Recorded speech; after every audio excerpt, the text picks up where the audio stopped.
Bakit ganun? Ha? Bakit?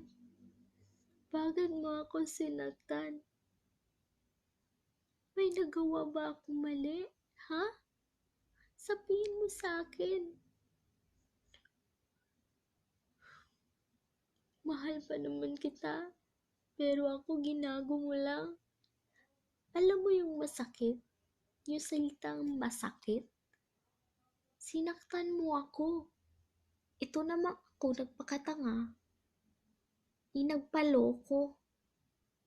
Ganyan naman talaga mga lalaki ngayon. Ewan ko, sasaktan lang naman ng mga babae. Hindi pa nila alam. Grabe yung mararamdaman ng isang babae kapag sinasaktan. Sana, yung iba dyan, huwag kayong mapapaloko sa mga boyfriend, nor girlfriend, asawa nyo, o kahit kanino na minahal niyo ng todo. Kasi sa huli, kayo lang naman ang masasaktan eh.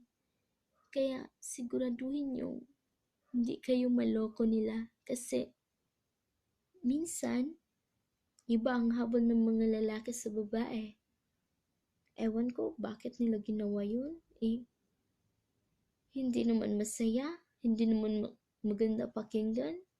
Hindi ba nila alam may Panginoong nagtatano sa kanila dito? Ay ewan. Hindi ko na talaga alam. Sa susunod, hindi na ako papaloko sa kanya.